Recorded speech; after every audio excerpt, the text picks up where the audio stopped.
لستكثرت من الخير، بھلائی ساری اکٹھی کر لیتا، وما مسنی السوء، مجھے کوئی برائی نہ پہنچی۔ طائف کے اندر میرے اوپر پتھراؤ ہوا، اگر میں عالم الغیب ہوتا میں تو یہ سمجھا تھا مکے والے نہیں مان رہے، ہو سکتا ہے طائف والے مان جائے، میں تو ان کے پاس کیا تھا، مجھے پتا ہوتا وہ پتھر ماریں گے، میں نہ جاتا۔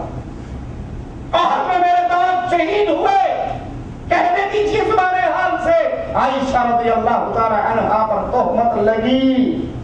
نبی فرما رہے ہیں وَلَوْ كُنْتُ أَعْلَمُ الْغَيْبَ، اگر میں عالم الغیب ہوتا تو کبھی عائشہ کی خالی سواری چلتی؟ نبی کو تو دیر بولا جاتا کہ میری بیگم اس میں، میری بیوی اس میں، میری زوجہ محترمہ اس میں نہیں ہے۔ لَسْتَكْثَرْتُ مِنَ الْخَيْرِ، ساری برائیاں اکٹھی کر لیتا، وَمَا مَسَّنِيَ السُّوءُ، اور مجھے کوئی برائی نہ پہنچتی۔ نہ میں تمہارے لیے نفع نقصان کا مالک، نہ اپنی جان کے لیے نفع نقصان کا مالک، نہ علم غیب کا دعویٰ دار، نہ علم غیب کا مالک۔ اب میں ہوں کیا؟ وہ بھی قرآن بیان کرواتا ہے کہ انا الا نذیر وبشیر لقوم یؤمنون، میں تو ڈرانے والا اور خوشخبری دینے والا ہوں اس قوم کو جو یقین کرے۔ اس مضمون کی آیات بہت ہیں۔ اللہ کے نبی صلی اللہ علیہ وسلم اپنے اللہ کے سوا کسی کو نہ پکارتے تھے، کسی سے فریاد نہ کرتے تھے۔ دشمن کا مجھ سے مقابلہ ہوتا تب بھی اللہ کے نبی کس کو پکارتے؟ بدر کا میدان 313 مقابلہ آزاد سے، رسول اللہ صلی اللہ علیہ وسلم سجدے میں گر جاتے، اللہ سے مانگتے اور کہتے ہیں اللہ جو تو نے مجھ سے وعدہ کیا تھا آج پورا کر دے۔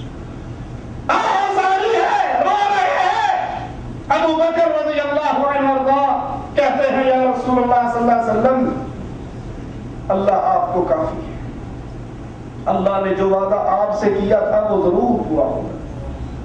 سر اٹھائیے۔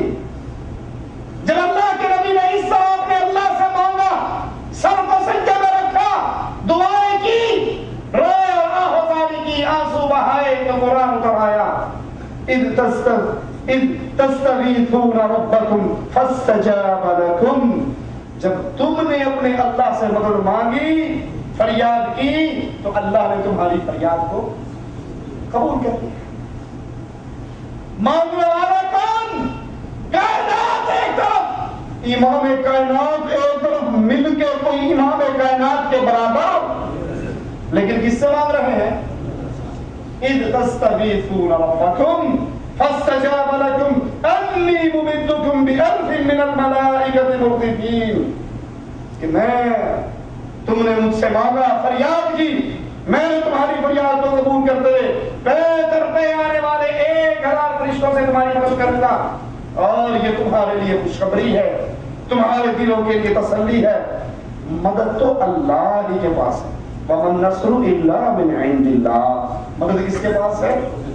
مدد تو اللہ ہی کے پاس ہے۔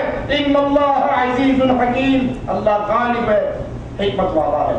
وَلَقَدْ نَصَرَكُمُ اللَّهُ بِبَدْرٍ وَأَنْتُمْ أَذِلَّةٌ فَاتَّقُوا اللَّهَ لَعَلَّكُمْ تَشْكُرُونَ۔